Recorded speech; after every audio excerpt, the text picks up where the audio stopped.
जैसे पूछा गया प्राथमिक घाटा तो आप बता तो रहे, लेकिन यही है तो क्या है, यही क्या है वो नहीं बता रहे आप। तो प्राथमिक घाटा किसको बोलते हैं, कौन बताएगा? अपना वहाँ आइकॉनिक बना होगा, उस हाथ उठाइए। प्राथमिक घाटा दृष्टि, और कौन बताएगा? करण और संजना और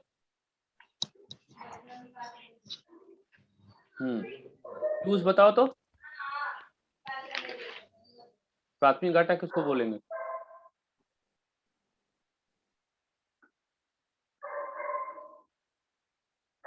प्राथमिक घाटा किसको कहेंगे बताओ।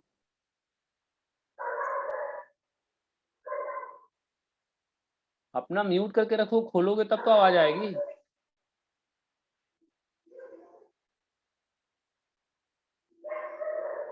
अभी भी तुम्हारा म्यूट ही है। हाँ अब बोलो। हेलो सर, राजकोषीय घाटा में उसके उत्तरदायित्व को बढ़ाने के लिए शुरू किया जाता है, मनमोहन सिंह द्वारा इसका किया गया था। पूरा क्लियरली नहीं है मतलब। हाँ, प्राथमिक घाटा माने सकल राजकोषीय घाटा में से जो इंटरेस्ट पेमेंट घटाएंगे, जो इंटरेस्ट पेमेंट उसके घटाएंगे, उस उत्तरदायित्व को इंटरेस्ट पेमेंट को बढ़ाने जो के घटाएंगे उसी को हम कहते हैं क्या, कि ये इस तरह से प्राथमिक घाटा है ना।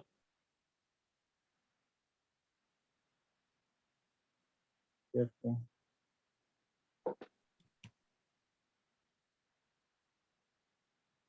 चलिए, प्रभावी राजस्व घाटा क्या है, कौन बताएगा? प्रभावी राजस्व घाटा,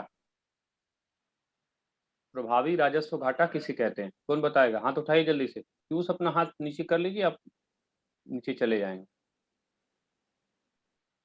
प्रभावी राजस्व घाटा किसे कहते हैं, कौन बताएगा? संजना एक, और बाकी लोग हाथ उठाइए, हाथ उठाइए जल्दी से। सृष्टि, और आगे लड़कों में कोई नहीं?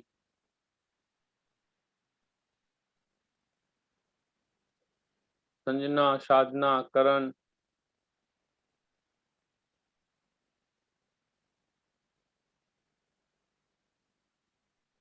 बताओ तो करण,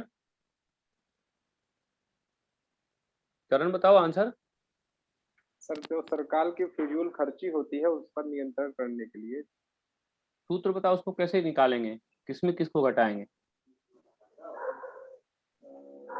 सूत्र नहीं याद है सर। ये भी लड़का फर्जी हो गया, देख रहे हो, घुमा फिरा रहा है। सर सूत्र नहीं याद है, अब जो नहीं याद इकोनॉमिक्स में टू द पॉइंट पे बात करो ना, टू द पॉइंट पे बात नहीं करोगे तो कैसे होगा?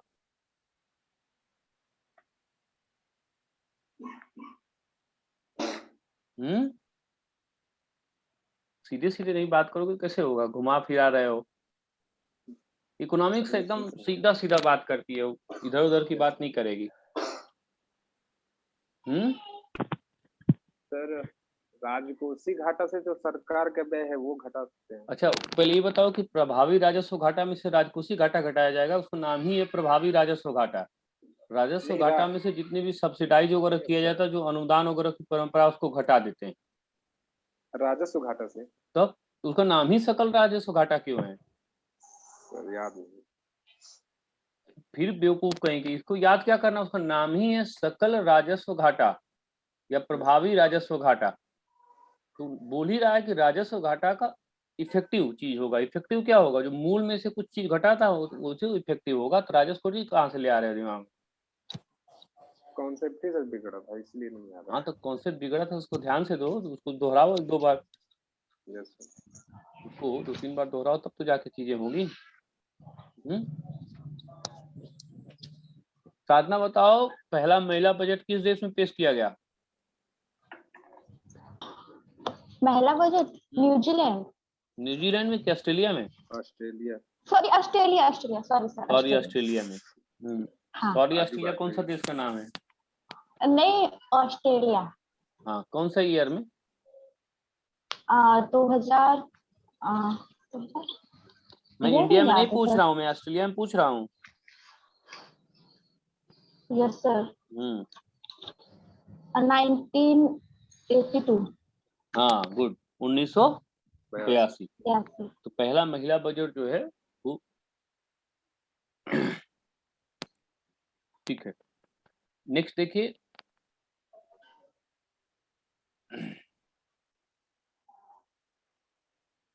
नितिन, नितिन कौन है? नितिन, नितिन आवाज आ पा रही है? नितिन,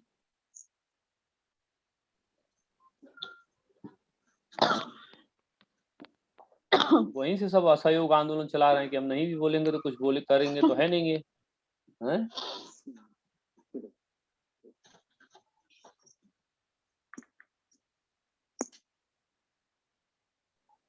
ऋषा आवाज आ रही है तुम्हारे पास?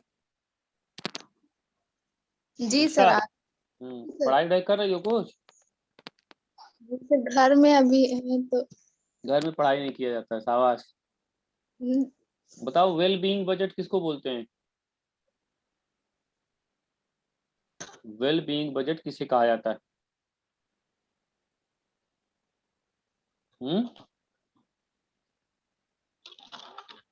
वेल बीइंग बजट किसे कहा जाता है?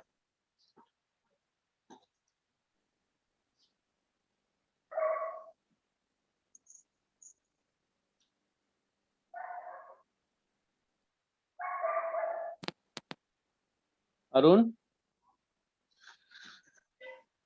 Arun, yes sir. Well being budget याद है? Yes sir. वेल बीइंग उसमें सर बजट किसको बोलते हैं? जिसमें लोगों के कल्याण को पहले रखा जाए ना, और आर्थिक समृद्धि को दूसरे या समृद्धि को तीसरे दूसरे नंबर नंबर पर रखा जाए। दूसरे या तीसरे नंबर। हाँ, तो किस देश में ये पेश किया गया है पहला? न्यूजीलैंड में। हाँ, न्यूजीलैंड में ना। ये एक तरह से क्या कह सकते हैं कि एक बजट के अंतर्गत एक नई प्रकार की अवधारणा, या आप कह सकते हैं कि एक तरह से लोकतंत्र का अल्टीमेट है कि लोकतंत्र में भाई हम सब कुछ अंत में क्या चाहते हैं? अंत में सब कुछ हम यही चाहते हैं ना कि लोगों का कल्याण महत्वपूर्ण हो। जैसे विकास तो बहुत से देशों में बहुत हुआ, जैसे हम ही लोगों के देश में क्या हुआ कि आर्थिक वृद्धि दर आर्थिक बहुत है, सबसे अधिक करोड़पति कहाँ पे है? भारत में यस। सबसे अधिक।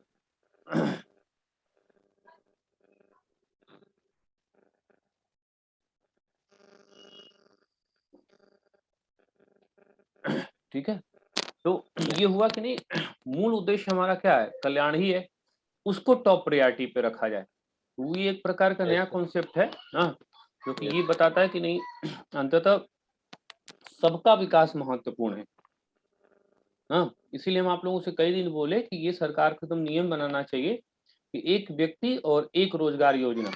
अगर किसी व्यक्ति को एक जगह पे अगर सरकारी नौकरी मिल गई है तो दूसरा फॉर्मो नहीं भरेगा। दूसरा, अगर पति को नौकरी है तो पत्नी सरकारी नौकरी में नहीं रहेगी, और पत्नी है तो पति नहीं रहेगा। हमको सबके घरों तक रोटी पहुंचाना है ना। यहाँ तो संसाधनों पर कुछ ही लोगों का कब्जा है, संसाधनों का उन्हीं लोगों का कब्जा है। कुछ लोगों को ही नौकरियां मिलती है, वही व्यक्ति प्राइमरी स्कूल में सेलेक्ट होता है, फिर वही टीजीटी में सेलेक्ट होता है, फिर वही हायर एजुकेशन में जाता है, फिर वही पीसीएस बनता है, फिर वो आईएएस बनता है। तो नौकरी मिली 6 और मिला कितने लोगों को? 1 लोगों को। तो आप पहले डिसाइड कर लो कि आपको क्या करना है। आपको हायर एजुकेशन में जाना है, आपको प्राइमरी सेक्शन में जाना है ना। तो कोई बुरा नहीं, सब अच्छे हैं, लेकिन बाकी लोगों को पर भी तो उनकी पहुंच होनी चाहिए। और ये बहुत जरूरी है, इसलिए कि इसी के कारण से क्या होता है कि अनइक्वल डिस्ट्रीब्यूशन बहुत हो जा रहा है, कि किसी के पास फिर बहुत कुछ हो जा रहा है और किसी के पास फिर बहुत कम हो जा रहा है। और बाकी सरकारी नौकरी अगर घर में एक व्यक्ति कर रहा था, दूसरा आदमी प्राइवेट सेक्टर के लिए भी प्रयास करे ना। तो उससे क्या होगा कि सब तक कम से कम निश्चित रूप से एक चीज का फायदा आज भी अभी है कि सरकारी जो नौकरियां हैं वो कोरोना से तो प्रूव भी हो गया कि सिक्योरिटी सबसे अधिक इसी में है। भाई सरकारी कर्मचारी ठीक है, घर से काम करके जो भी काम करके वेतन पूरा प्राप्त किया ना। प्राइवेट सेक्टर में क्या है, बहुत दिक्कत है। हम लोग तो घर पे बैठ करके किराया भरते हैं ना, पढ़ाएं चाहे ना पढ़ाएं। हाँ, 1000 रुपया, 1500 रुपया, 2000 रुपया रोज वहां पे जाना ही जाना है कि किराया आपको देना। तो ये है कि कम से कम सरकारी नौकरी एक सिक्योरिटी है, तो सब लोगों तक थोड़ा थोड़ा पहुंचो, और यही वेलफेयर है। अब इसे पर्टिकुलर आदमी ये कह सकता है कि हाँ हमारे निजी अधिकारों का हनन होगा, तो आपके निजी अधिकारों का हनन नहीं हो रहा है।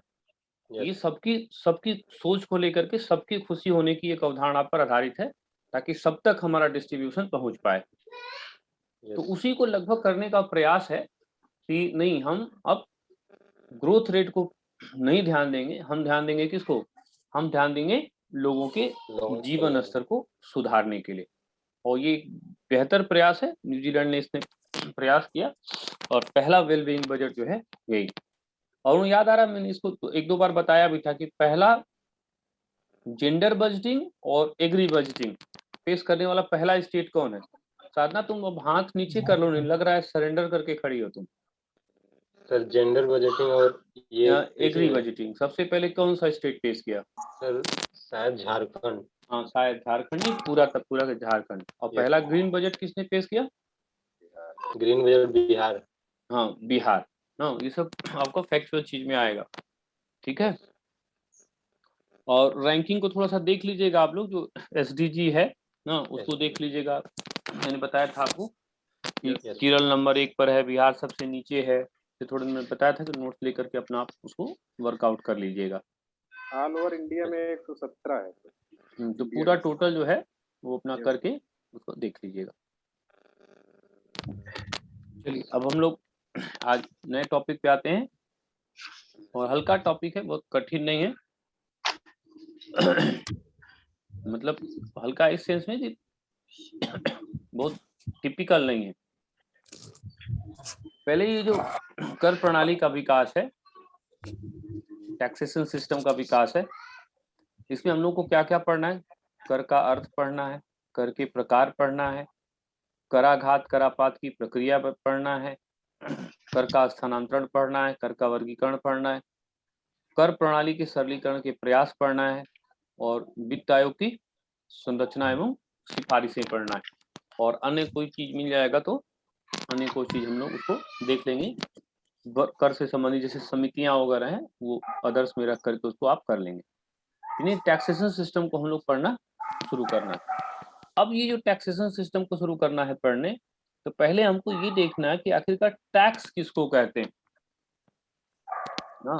ये जो कर है, ये टैक्स है, ये टैक्स क्या होता है और टैक्स का अर्थ क्या होता है, परिभाषा क्या होता है ना। बेसिक चीज यहीं से शुरू करते हैं। तो देखिए, अर्थ और परिभाषा, अर्थ को हमेशा हमको डिसाइड करते हैं हम लोग किससे? उस शब्द से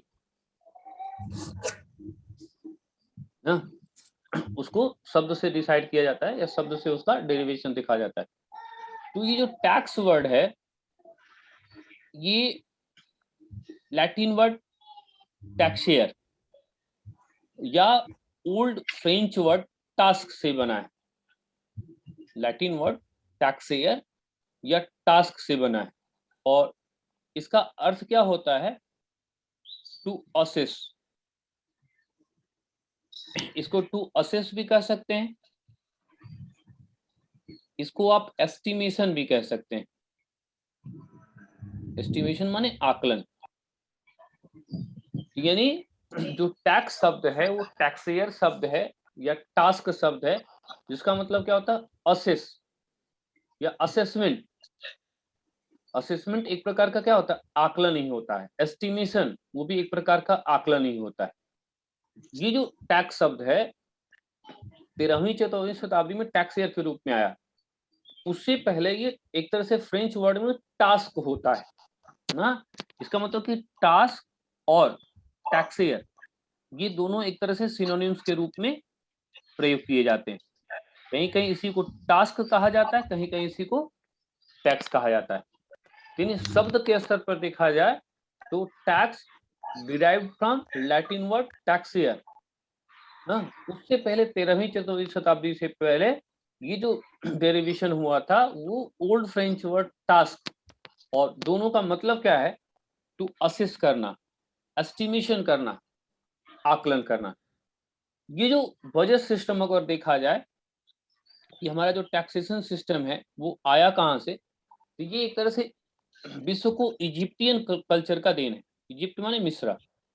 मिस्र जो है ये यहाँ की परंपरा का यहाँ पर दी गई है। तो यहीं पर क्या हुआ कि पुराने जो डायनेस्टी है यहाँ पर एक टैक्सेशन की प्रणाली शुरू किया गया।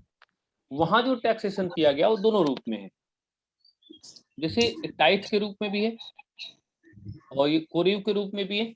यहाँ कोरिव क्या है, ये एक तरह से बेगार है। बेगार माने श्रम, जैसे कोई काम कराया जाए और उसको टैक्स या उसको पैसा न दिया जाए तो वो उसका क्या हो गया, एक तरह से टैक्सेशन ही हो गया। यानी कुल मिला जुला के टैक्स एक प्रकार का टैक्सेयर है, टैक्स एक प्रकार का टास्क है, टैक्स एक प्रकार का असेसमेंट है, टैक्स एक प्रकार का एस्टिमेशन है, टैक्स एक प्रकार की ड्यूटी है ना।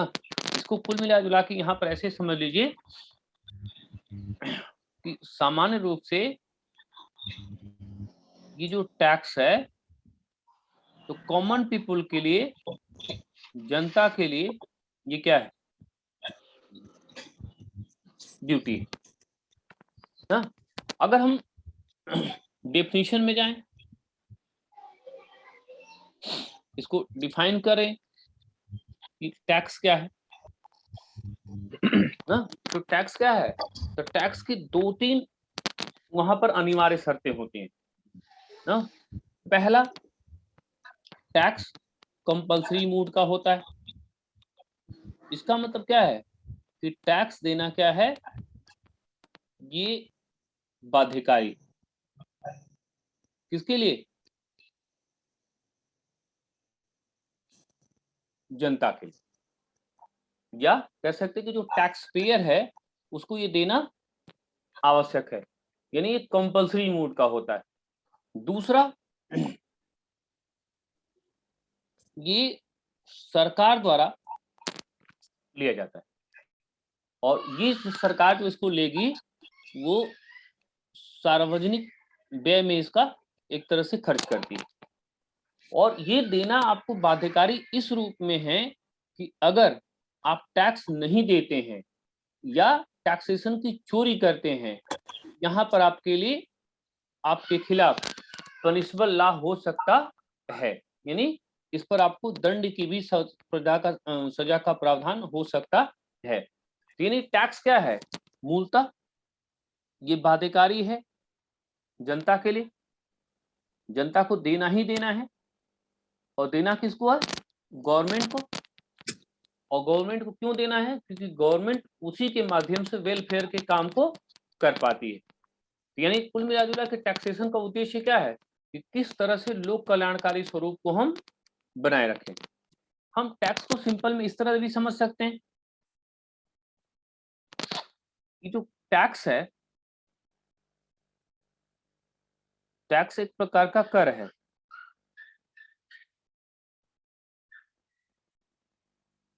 टैक्स एक प्रकार का कर है। ये जो कर है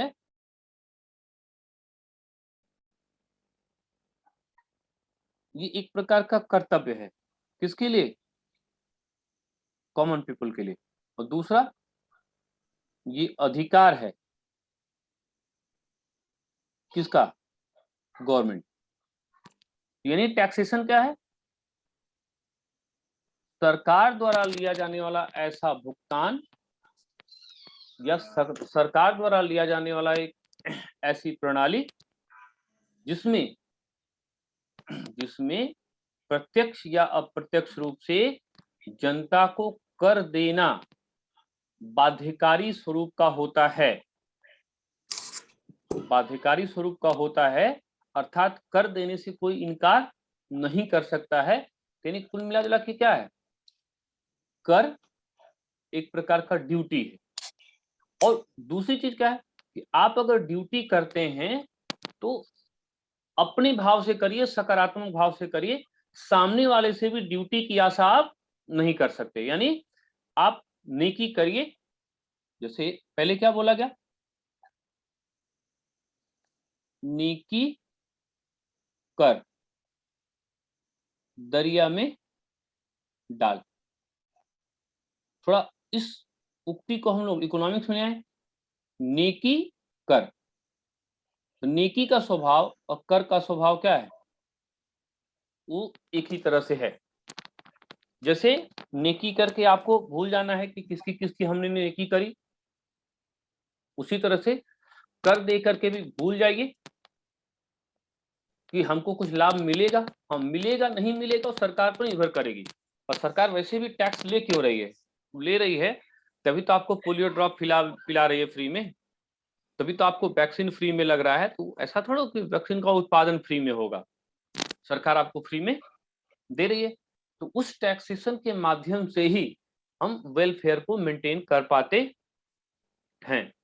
तो कुल मिला जुला के क्या है, टैक्सेशन क्या हुआ, सरकार द्वारा लिया जाने वाला ऐसा अनिवार्य भुगतान जो कि कोई भी करदाता देने से इनकार नहीं कर सकता, क्योंकि अगर वो ऐसा करेगा तो ये पनिशेबल हो सकता है, यानी उसको दंड का विधान हो सकता है। तो इस तरह से कर है क्या, कर आया क्यों, किसके लिए कर्तव्य है, किसके लिए अधिकार है, इन सब चीजों पे थोड़ी देर में चर्चा हुई कि आखिरकार ये टैक्स है क्या, टैक्स शब्द का मतलब क्या है, और फिर जो टैक्स है उसको कैसे हम डिफाइन करेंगे। ये टैक्स का परिभाषा। तो एक आप लोग कॉपी में हेडिंग डालिए, कर तथा परिभाषा, कर तथा परिभाषा।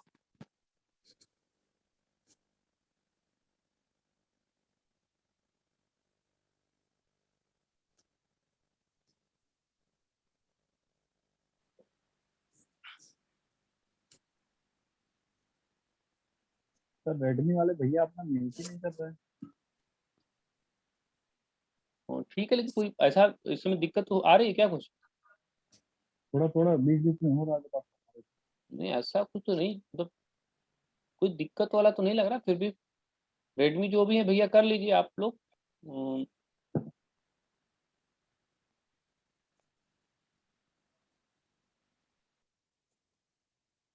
चलिए रेडमी वाले जो भी भैया हैं अपना कर लीजिए।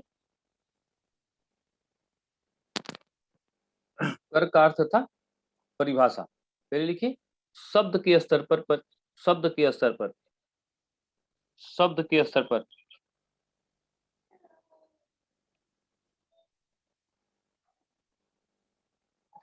शब्द के स्तर पर, शब्द के स्तर पर पहले ये लिखो तो आप ये शब्द लैटिन टेक्सेयर या फ्रेंच टास्क मींस असिस्ट, इस चीज को नोट डाउन कर दीजिए तो हम उसको लिखा भी देते हैं।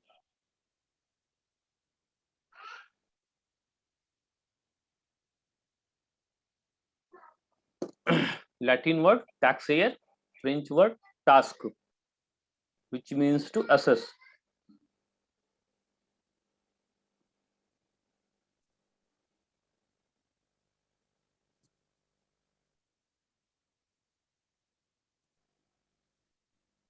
लिखिए टैक्स शब्द, टैक्स TAX, टैक्स शब्द मूल रूप से लैटिन वर्ड टैक्सेयर से बना है।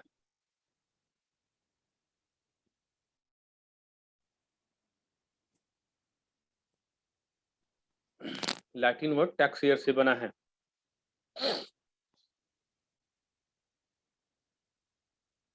तेरहवीं शताब्दी से पूर्व, 13वीं शताब्दी से पूर्व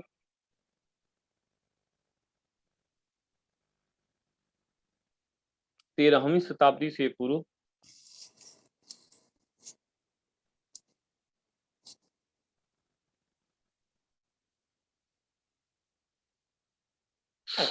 इसके लिए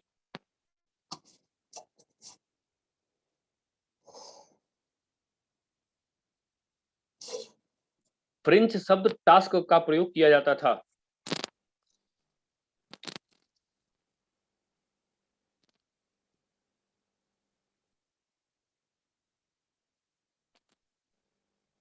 फ्रेंच शब्द टास्क का प्रयोग किया जाता था।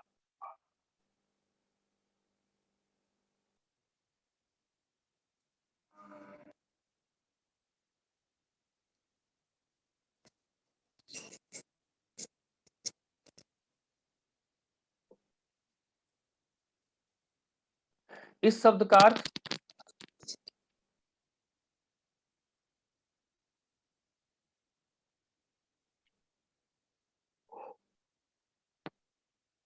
का अर्थ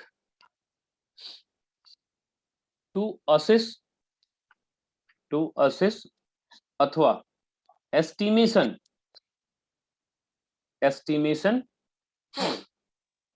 या ड्यूटी के रूप में है।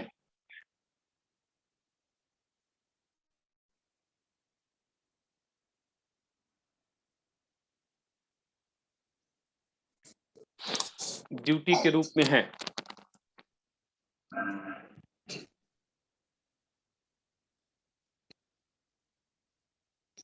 कर प्रणाली के संदर्भ में सबसे पहले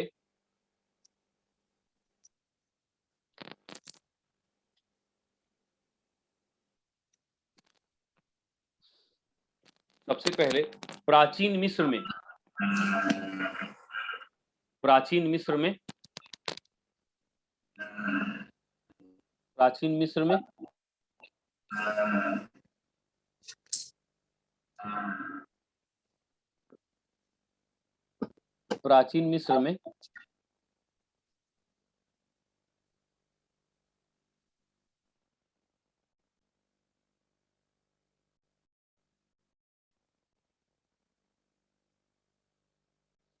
इस प्रणाली का विकास हुआ।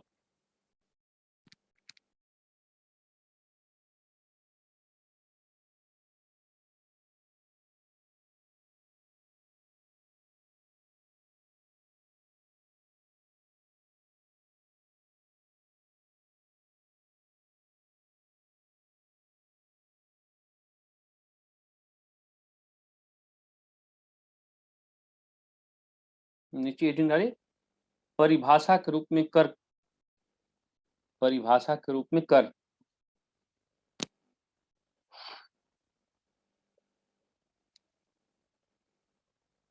लिखिए। परिभाषा के रूप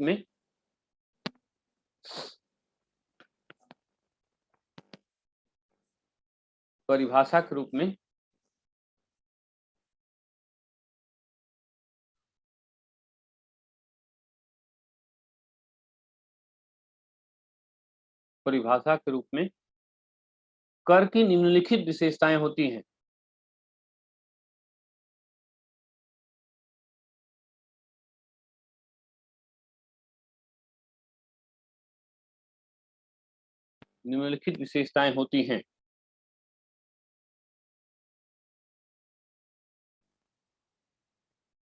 पहला, यह सरकार द्वारा लिया जाने वाला अनिवार्य भुगतान है।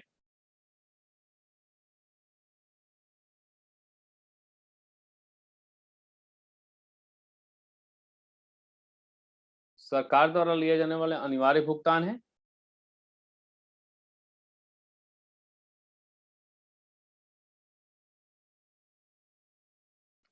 और दूसरा,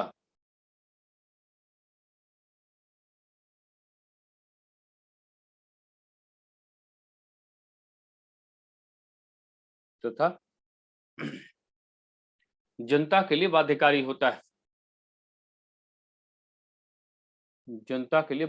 होता है।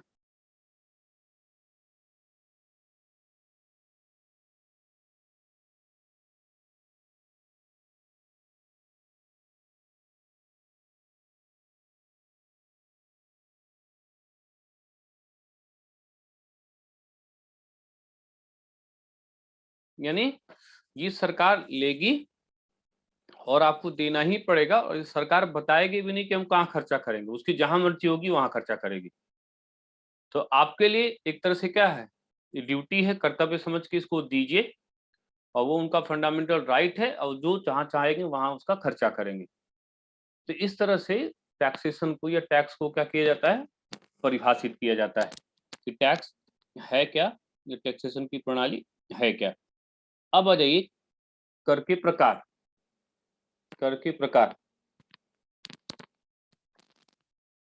एक मिनट पर आप लोग रुकिए।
टैक्सेशन की प्रणाली,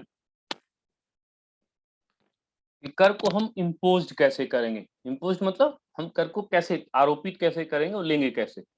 तो पहला जो है उसको बोलते हैं आनुपातिक कर प्रणाली। हाँ, पहले देखिए अनुपात किसको बोलते हैं। तो अनुपात अगर हम ये बोले कि अगर 100 में 4 है,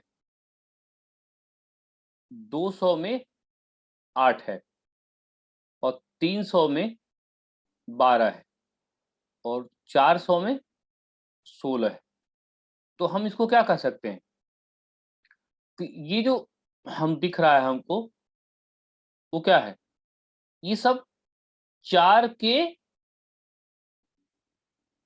अनुपात में।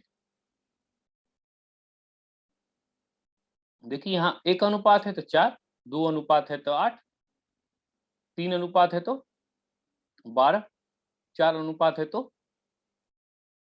यहाँ पे 16। हाँ, लेकिन अनुपात सबका 4 ही है। तो ये जो आनुपातिक हम बोल रहे हैं, इस प्रोपोर्शनल को किसी को अगर न समझ में आ रहा हो तो समानुपातिक भी कर ले, न समझ में आ रहा है तो उसको आप समानुपातिक भी कर लीजिए। कि समानुपातिक प्रणाली मतलब कि इसमें क्या होगा कि जैसे जैसे हमारा टैक्स का बेस रेट बढ़ रहा है या बेस बढ़ रहा है, तो बेस के बढ़ने के साथ कर की दर में परिवर्तन नहीं होता है, कर की दर ज्यों की त्यों बनी रहती है। यानी इसमें टॉप टू बॉटम या बॉटम टू टॉप जो भी आपको समझना है, यानी नीचे से ऊपर जाने पर टैक्सेशन का जो दर होगा उतना ही है। अगर 4% निर्धारित कर दिया गया तो 4% ही निर्धारित होगी। जैसे जो 100 रुपया कमाता है तो 4 रुपया टैक्स देगा, जो 200 रुपया कमाता है वो 8 रुपया टैक्स देगा, लेकिन दिया तो 4 के अनुपात में ना। तो यानी एक ऐसी कर प्रणाली जिसमें टैक्स को आधार में परिवर्तन के साथ दर में कोई परिवर्तन नहीं होता है, तो इस प्रकार की कर प्रणाली को क्या कहते हैं, आनुपातिक कर प्रणाली। थोड़ा इसको व्यवहार में देखिए। जैसे कोई व्यक्ति है भारत में, अगर वो 50 लाख रुपया कमाता है तो 50 लाख रुपया पर टैक्स कितना देगा वो, 30%। अगर 60 लाख कमाता है तो भी 30%, 80 लाख कमाता है तो भी 30%, 1 करोड़ से ऊपर जाता है तो भी 30%। कहने को तो क्या है कि एक निश्चित सीमा के बाद हमारा क्या है, आनुपातिक कर प्रणाली है कि एक निश्चित अनुपात में आपको देना है। वो फिक्स हो गया कि 4 के अनुपात में, 2 के अनुपात में, 3 के अनुपात में, चाहे जितना, यानी 30% फिक्स है तो फिक्स है, उसका 30% के अनुपात में आप दीजिए। तो इस कर प्रणाली को क्या कहते हैं, आनुपातिक कर प्रणाली कहा जाता है। आधार दर में परिवर्तन होगा लेकिन टैक्स की दर में कोई परिवर्तन नहीं होगा, तो इस प्रकार की प्रणाली को आनुपातिक कर प्रणाली कहा जाता है। हेडिंग डालिए, आनुपातिक कर प्रणाली। आनुपातिक कर प्रणाली, पहले इस एग्जाम्पल को आप उतारिए ताकि यहां से अनुपात क्लियर हो। 100, 200, 300, 400, बस ये समझाने के लिए एग्जाम्पल है।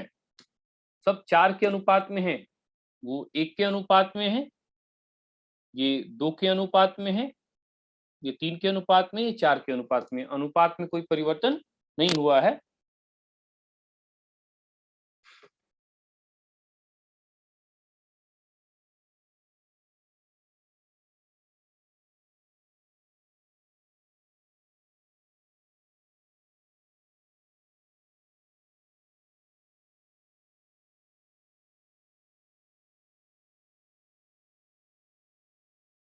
लिखिए, आनुपातिक कर प्रणाली, आनुपातिक कर प्रणाली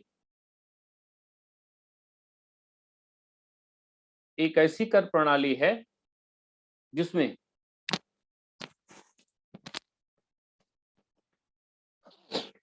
कर की दर प्रायः निश्चित होती है, निश्चित होती है।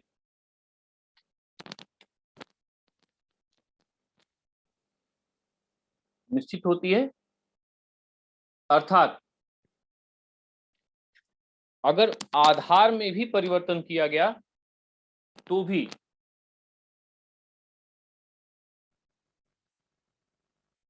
दर एक निश्चित अनुपात में ही बना रहता है,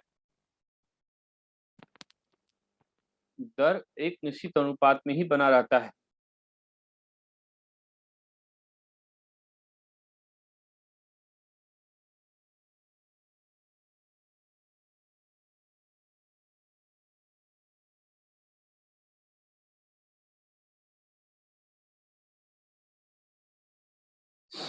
इसी को बोलते हैं हम आनुपातिक कर प्रणाली।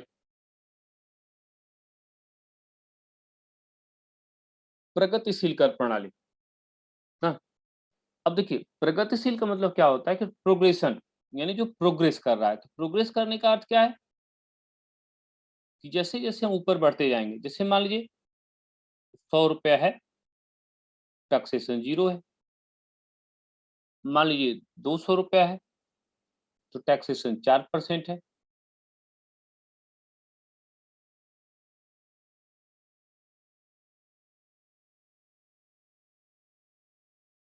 ठीक है, 200 पे 4% है।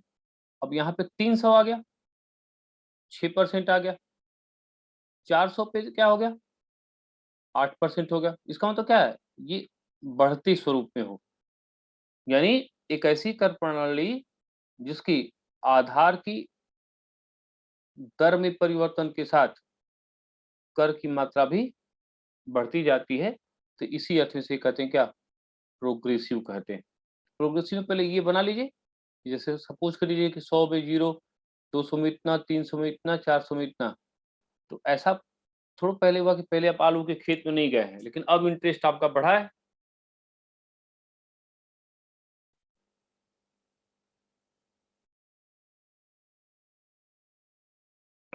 तो जैसे जैसे ये जाएगा वो संख्या आपकी बढ़ती जाएगी। तो यानी कर के आधार के दर में परिवर्तन के साथ जो प्रोग्रेस करता है, इसीलिए इसको प्रगतिशील करते हैं। जैसे हमारे यहाँ ये भी है, शुरू में देखिए जैसे 2.5 लाख या कुछ लोगों के लिए 3 लाख तक कर प्रणाली 0 है, फिर 5%, फिर 10% या 5% वाला भी हटा दिया गया, 10%, फिर 20%, फिर 30%। तो देखिए ग्रोथ कर रहा है। उसके बाद क्या होगा, आनुपातिक हो जाएगा, यानी वो सस्टेन्ड हो जाएगा। यानी दोनों दो जो प्रणालियों को जोड़ करके हम लोगों का टैक्सेशन सिस्टम में चलता है, ये प्रगतिशील कर प्रणाली। ऐसी कर प्रणाली, एग्जाम्पल जरूर लिखते जाइए, उसे समझ में आएगा। ऐसी कर प्रणाली जिसमें जिसमें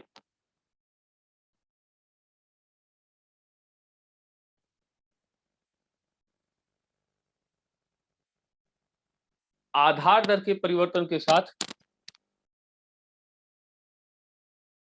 आधार दर के परिवर्तन के साथ कर की मात्रा भी बढ़ती जाती है।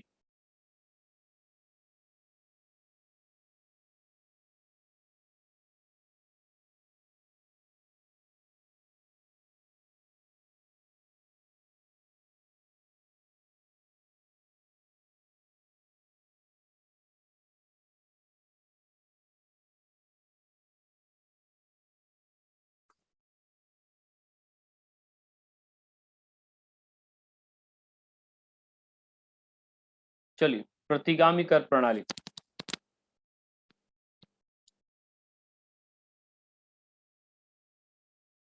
इसको थोड़ा देखिए अच्छे से। प्रतिगामी का मतलब क्या होता है ना, कि जैसे मान लीजिए जो 1 लाख रुपया कमा रहा है वो टैक्स 10% दे रहा है, जो 2 लाख रुपया कमा रहा है वो टैक्सेशन 8 रुपया दे रहा है, जो 10 लाख कमा रहा है वो टैक्सेशन 3% दे रहा है, जो इससे ज्यादा कमा रहा है वो 2% दे रहा है। अब कुछ लोग ऐसे हैं जो कर देते ही नहीं है, जैसे धर्म वाले हैं, उनका टैक्सेशन से मतलब नहीं, मंदिर का कोई टैक्सेशन नहीं है ना। तो अब देखिए यहाँ पर प्रतिगामी का मतलब क्या हुआ कि हम बेस वालों से ज्यादा टैक्स ले रहे हैं। अब ये जो टैक्सेशन है ये अच्छा भी हो सकता है और ये बुरा भी हो सकता है। अब देखते हैं कि अच्छा किस कंडीशंस में होगा और बुरा किस कंडीशंस में होगा, दोनों को हम लोग परख करके देख लेते हैं। देखिए यहाँ पे अच्छा इस अर्थ में होगा कि जैसे जैसे आपकी इनकम बढ़ रही है या जैसे जैसे आपकी पूंजी बढ़ रही है, तो पूंजी बढ़ रही है तो पूंजी के बढ़ने के साथ हम जो कर की दर है वो कम करवाना चाहते हैं हाँ? इसलिए जैसे मान लीजिए कोई आदमी 1 लाख रुपया कमाता है, 10% उसका दे दिया हाँ, लेकिन जो 10 लाख कमा रहा है वो तो 5% दे दे तो इससे ज्यादा हो जाएगा ना। और जो 10 करोड़ कमा रहा है, जो 10 करोड़ कमा रहा है उसका तो और कम ले लें, तो वो देने को इच्छुक होगा। तो यहाँ पर क्या है कि ये कोशिश किया गया कि खासकर प्रतिगामी कर में कि जो लोग छूट गए हैं या किसी कारण से नहीं कर पा रहे हैं तो वो इसके माध्यम से करेंगे। इसमें आधार दर में परिवर्तन होता है और उस आधार दर में परिवर्तन के साथ ही जो कर लागू होता है उसी को प्रतिगामी कर कहते हैं, उसी को प्रतिगामी कर के नाम से जाना जाता है।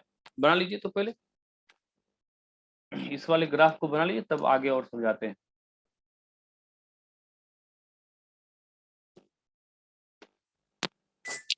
कमाई किस स्वभाव की है, एकदम बच्ची है, लेकिन जब काम का मामला आता है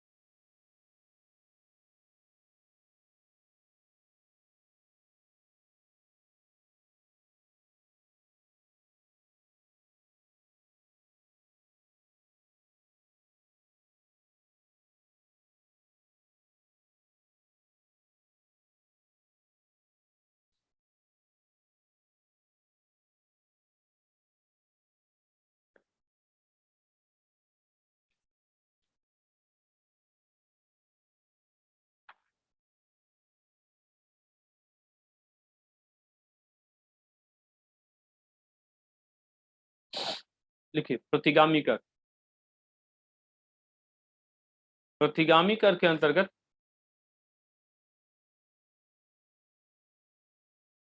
प्रतिगामी कर के अंतर्गत आधार दर में परिवर्तन के साथ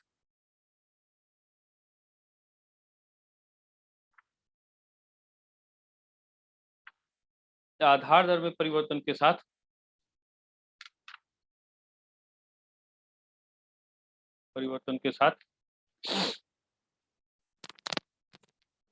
कर की मात्रा घटती जाती है।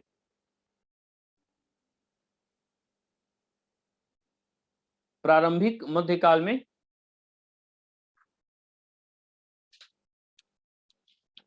इसी प्रकार के कर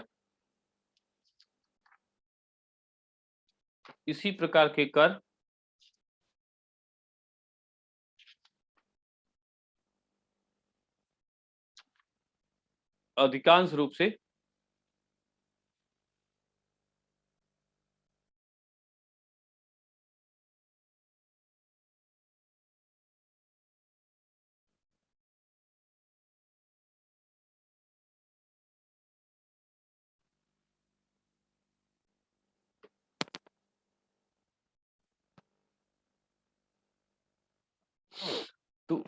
एक सेंस में सही भी है, जो ज्यादा कमाएगा वो टैक्स, तो थोड़ा आप लोग ऐसे सोचिए, जो ज्यादा कमाएगा उसको टैक्स कम देना चाहिए कि ज्यादा देना चाहिए? ज्यादा देना चाहिए। ज्यादा देना चाहिए। ज्यादा देना चाहिए। और बाकी लोग?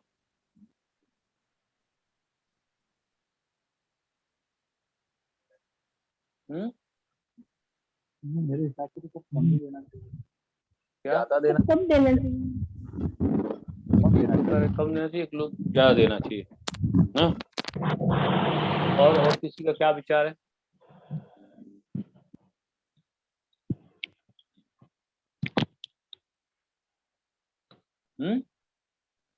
अब देखिए होगा क्या कि दो तरह से चीजें हैं। मेडुअल पीरियड में इसको नकारात्मक इसलिए इस्तेमाल किया गया कि सारा जनता से टैक्स लिया था, बाकी लोग छूटू थे। आधुनिक युग में इसकी उपयोगिता क्या है? जैसे जैसे हमारा पूंजी बढ़ती है, पूंजी के बढ़ने के साथ हम नहीं चाहते कि इतना टैक्स सरकार को दें, सरकार को इतना टैक्स दें हम नहीं चाहते। तो ये ज्यादा अच्छा रहेगा कि टैक्सेशन के बढ़ने के साथ क्या हो कि दर को कम रखा जाए। तो जैसे मान लीजिए 20 लाख रुपया है, तो अगर 1-2% सरकार मांगेगी तो देना पसंद कर देंगे ना। लेकिन उसी पर अगर 15%, 20%, 30% सरकार मांगने लगे तो कर की चोरी होती है। यहाँ पर एक प्रणाली ऐसे डेवलप की गई कि ये देखा जाए फिर बेस क्या उसका होगा, अच्छा क्या है, बुरा क्या है, किस तरह से हमको कर की मात्रा को नियंत्रित करना है। तो ये सारी चीजों को हमको देखना पड़ता है। तो वहां पर प्रतिगामी कर को हम ले सकते हैं इस अर्थ में, जो जान जाएंगे तो सिस्टमेटिक विकास होगा आपका। तो मध्यकाल में जहां इसका नकारात्मक हुआ था, यहाँ पर सकारात्मक हो जाएगा। आप ज्यादा कमाएंगे तो टैक्स भले कम दें, लेकिन पूंजी तो बहुत ज्यादा देती है ना। जैसे कोई आदमी 100 रुपया कमाता है और टैक्स 80 रुपया देता है, तो 80 रुपया उसका टैक्स हुआ। लेकिन कोई आदमी 5 मिलियन बिलियन कमाता है, वो तो हमको 1% भी दे दे तो बहुत हो जाएगा ना यस सर। भाई। एक ये भी तो देखना है कि मात्रा भी तो हमको कंट्रोल करना है। तो फिर मात्रा हमको बहुत हो जाएगी, बहुत ढेर सारी मात्रा उसकी हो जाएगी, तो हम उस मात्रा के हिसाब से काम कर सकते हैं। मात्रा के हिसाब से काम कर सकते हैं।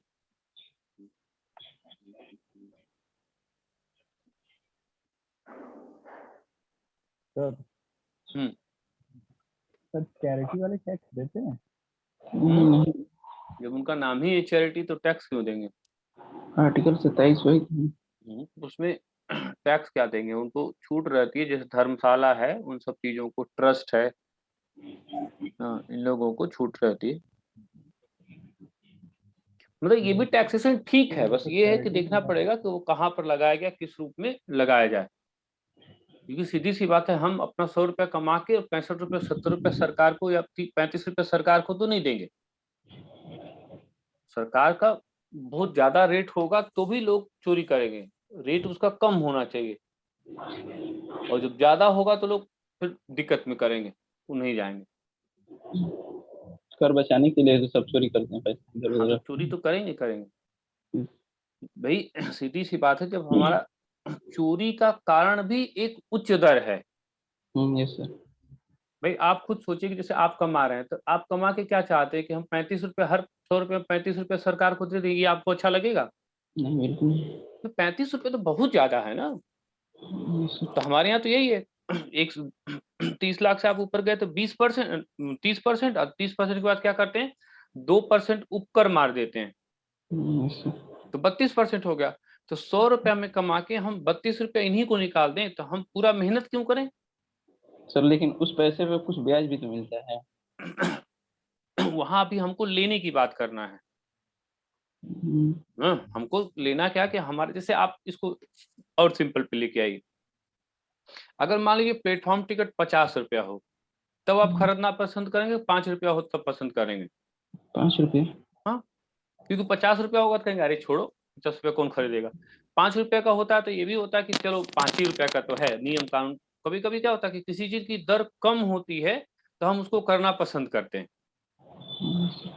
हाँ, ये भी एक सहजता है। जैसे इसको और जीवन में जोड़कर, देखिए मान लीजिए जैसे टमाटर है, तो टमाटर अगर 80 रुपये या 100 रुपये किलो हो जाएगा तो हम लोग सलाद थोड़ा कम नहीं कर देंगे?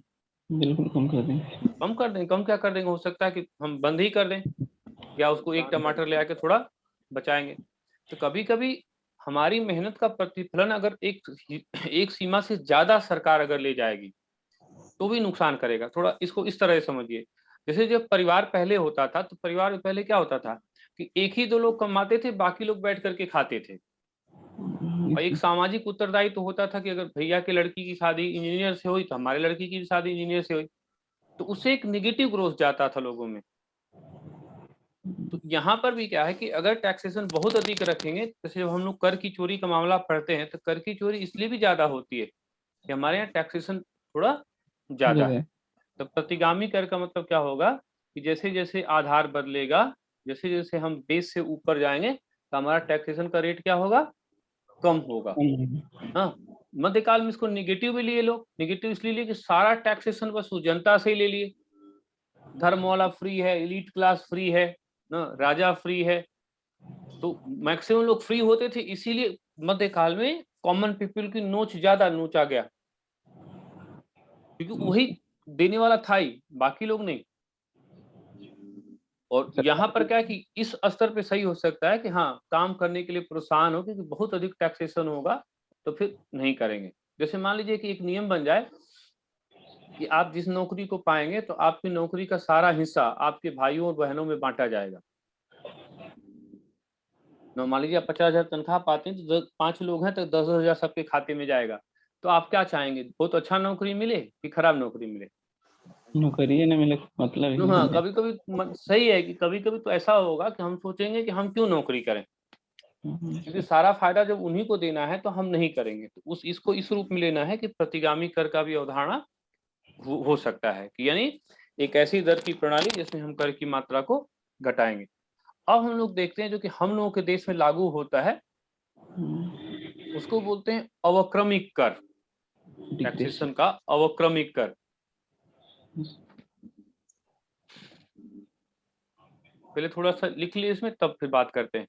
अवक्रमिक कर, कर की ऐसी प्रणाली, कर की ऐसी प्रणाली जिसमें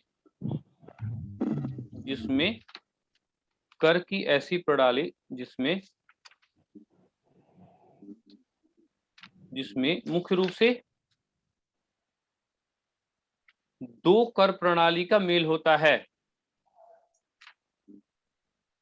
दो कर प्रणाली का मेल होता है।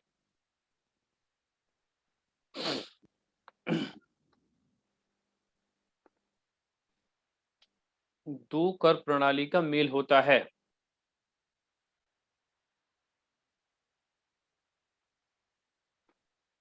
इसके अंतर्गत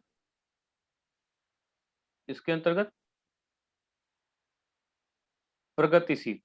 प्रगतिशील माने क्या होगा, ये आधार के परिवर्तन के साथ इसमें बढ़ोतरी होगी। जैसे 0%, 5%, 10%, 20%, 30%, एक सामान्य बात कर रहे हैं, तो यानी ये बढ़ रहा है। आनुपातिक में क्या होगा कि आनुपातिक में ये 100 है, 200 है, 300 है, सबका रेट कितना होगा, x होगा। तो इन दोनों प्रणालियों को जोड़ देंगे, प्रगतिशील वाले को और आनुपातिक को। तो इन्हीं को जब जोड़ देंगे तो भारत में क्या होगा, ये टैक्सेशन सिस्टम इसी तरह से होता है। यानी प्रगतिशील प्रणाली और आनुपातिक प्रणाली का मेल होता है। भारत में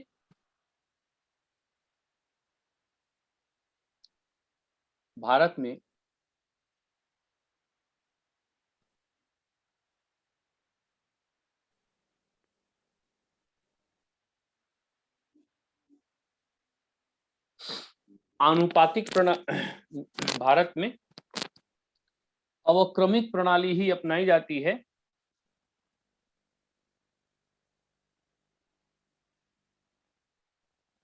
अवक्रमिक प्रणाली ही अपनाई जाती है जिसे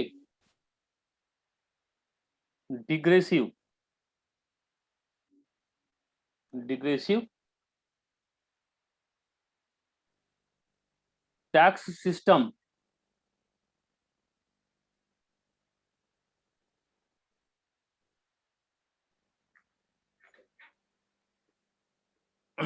डिग्रेसिव टैक्स सिस्टम कहा जाता है।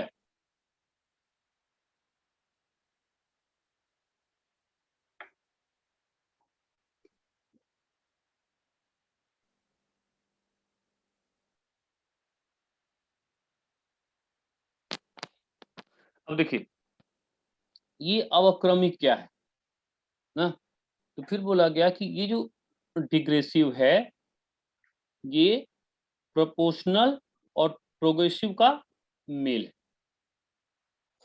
यानी क्या होगा कि एक निश्चित सीमा तक पहले बढ़ेगा, प्रगतिशील होगा।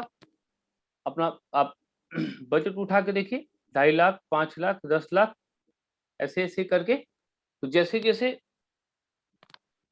टैक्सेशन होगा, बढ़ने वाला क्रम होगा, तो उसको प्रगतिशील कहेंगे। और जो एक निश्चित अनुपात में होगा, जैसे 100 का 4, 200 का 4, तो उसको हम कहेंगे आनुपातिक प्रणाली। दोनों को जोड़ दीजिए, तो प्रगतिशील प्लस आनुपातिक ना बराबर क्या,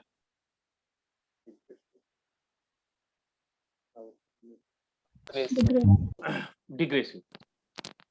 और हम लोगों के यहाँ इसी तरह से टैक्सेशन सिस्टम को लिया जाता है, जो टैक्स की प्रणाली है वो इसी तरह से लिया जाता है। तो कौन सी प्रणाली है लिया जाता है, ये भी है। एक आध बार देखेंगे तो 30 से ज्यादा क्वेश्चन इसमें आप लोगों के वनडे में आया है। तो जैसे पूछा है कि जो डिग्रेसिव प्रणाली है या अवक्रमिक प्रणाली है, किन दो प्रणालियों का मेल है, तो वो अपना बना करके रखेगा कि प्रगतिशील प्रणाली, आनुपातिक प्रणाली, बजट प्रणाली, तमाम तरह के एग्जाम्पल वो देख सकता है वहां पे। तो ये अवक्रमिक कर प्रणाली यहाँ से दिखाया जा सकता है।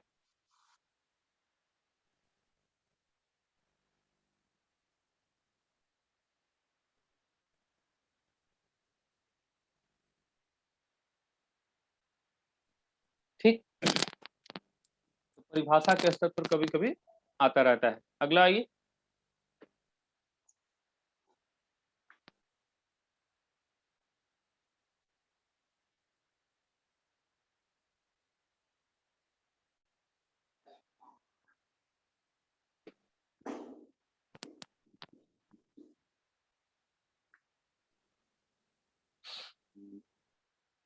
स्रोतों के आधार पर कर का वर्गीकरण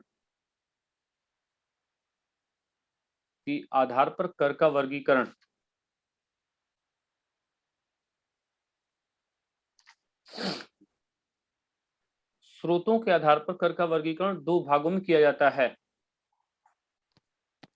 का वर्गीकरण दो भागों में किया जाता है।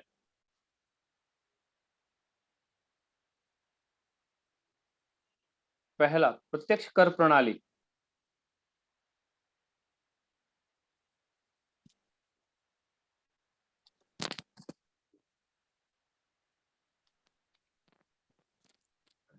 Direct taxes. अब थोड़ा देखिए इसको, प्रत्यक्ष कर प्रणाली की सबसे महत्वपूर्ण विशेषता क्या होती है कि जिस आदमी पर यह कर लगाया जाता है,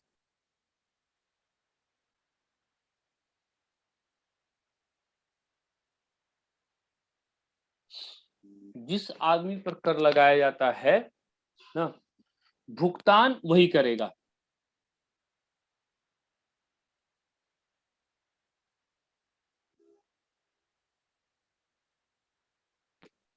भुगतान वही करेगा, यानी इसमें शिफ्टिंग ऑफ द टैक्स संभव नहीं है।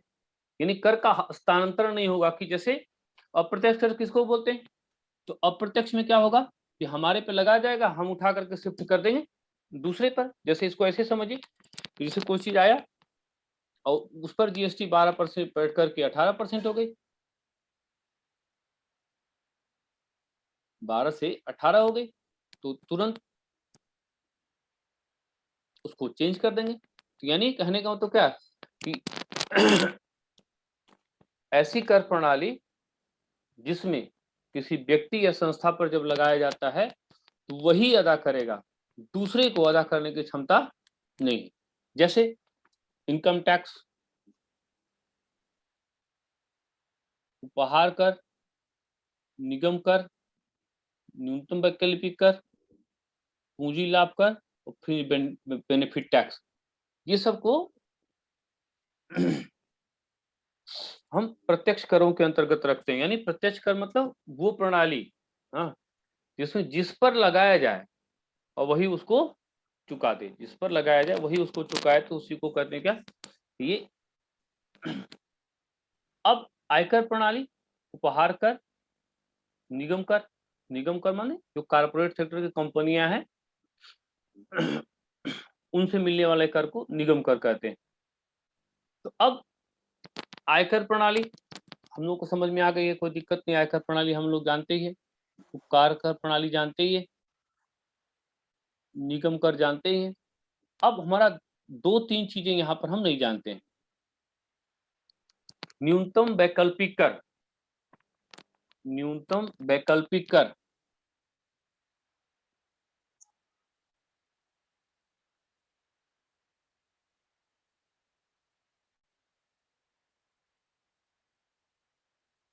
न्यूनतम वैकल्पिक कर।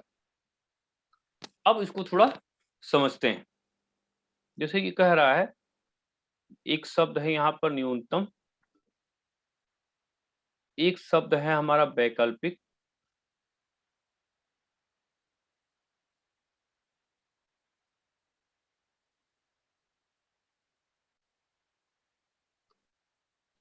एक व्यवस्था है कर।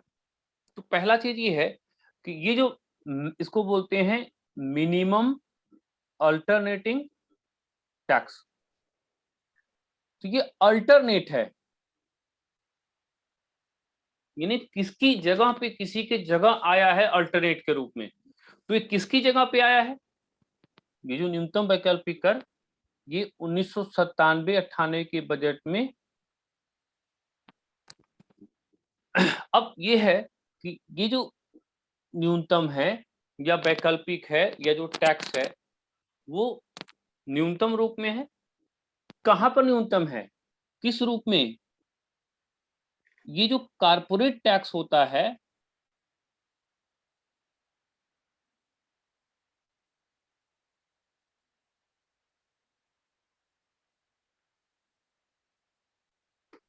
जिसको निगम कर बोलते हैं, ये सरकारी कंपनियों से जो टैक्स है।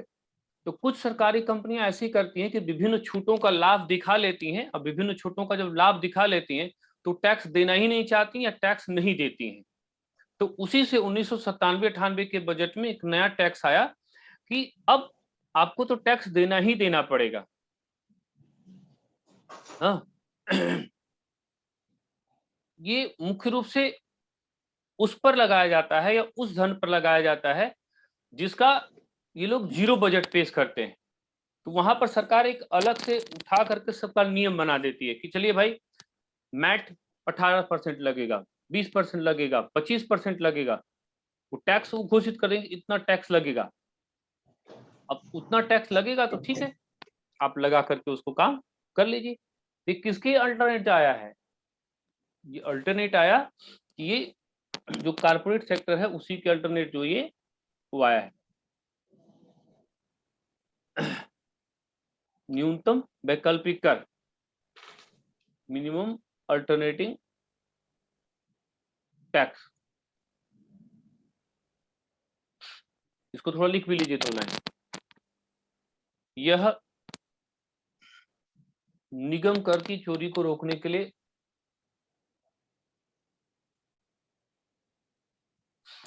निगम कर की चोरी को रोकने के उद्देश्य से लाया गया है।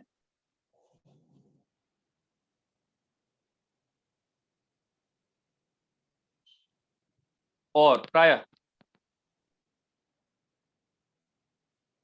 कंपनियों को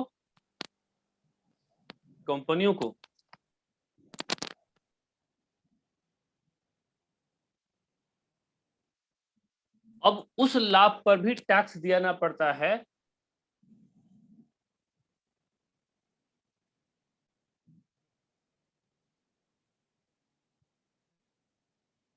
जिस पर उन्होंने किसी भी तरह से कोई टैक्स नहीं चुकाया है।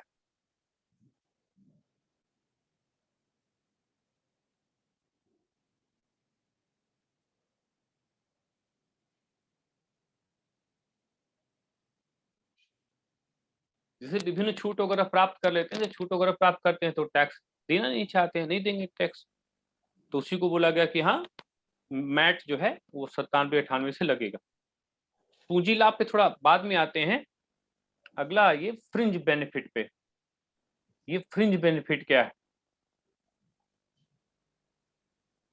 न्यूनतम कर प्रणाली, बाद में किसी को छूटेगा तो देख करके वहां से भी नोट कर सकता है। तो ये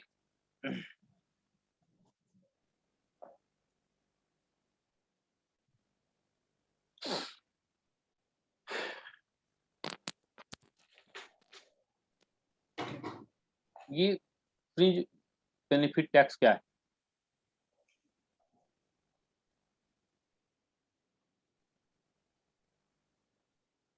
जैसे देखिए, कोई व्यक्ति एक कंपनी में काम करता है, उसको 40,000 रुपया मिलता है या 50,000 रुपया मिलता है, तो महीने साल भर का उसका कितना हो गया? 6,000।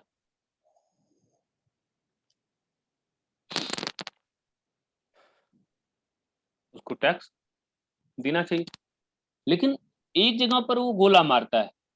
जैसे कोई कंपनी ये कह रही है कि चलिए घर हम दे देंगे,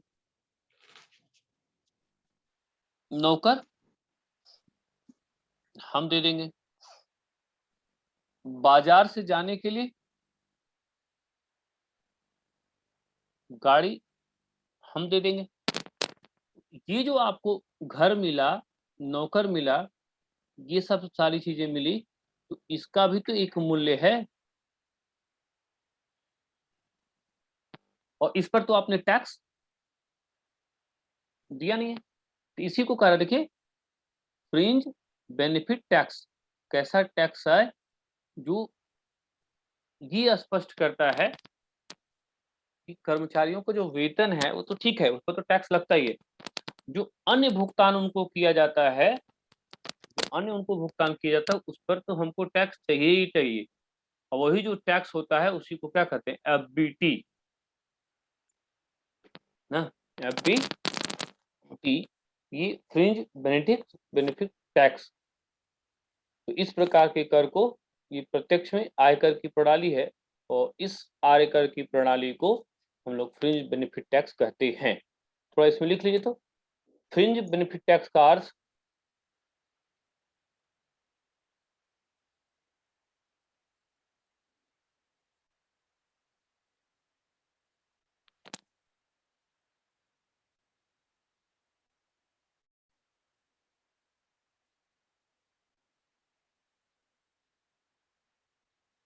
फ्रिंज बेनिफिट टैक्स का अर्थ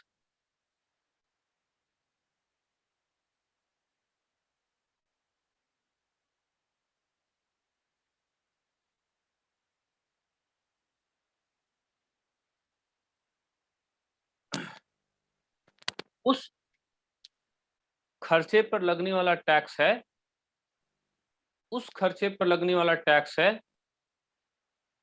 जो कि नगद के रूप में कंपनी के कर्मचारियों को तो नहीं प्राप्त हुआ है। नगद रूप में कंपनी के कर्मचारियों को तो नहीं प्राप्त हुआ है, कंपनी के कर्मचारियों को तो नहीं प्राप्त हुआ है, परंतु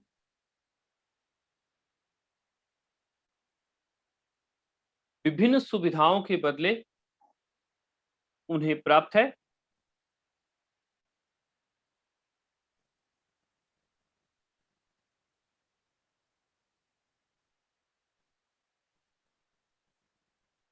उसे या उस पर एक निर्धारित टैक्स जमा करना पड़ता है।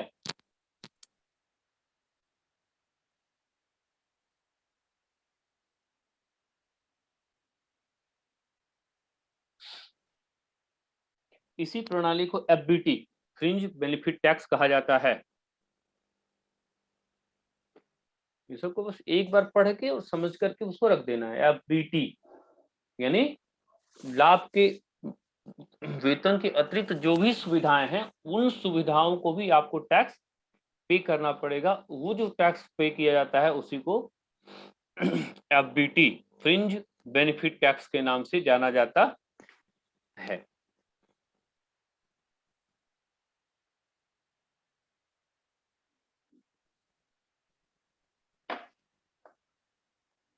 टैक्सेशन वगैरह में एकदम बस एक बार देखना है, उसके बाद कुछ नहीं, सब कॉन्सेप्चुअली ज्यादा रहता है बहुत कम इसमें फैक्ट होगा और एक बार देखते ही जाइए सब याद भी हो जाता है, कोई बहुत ज्यादा दिक्कत नहीं होती है।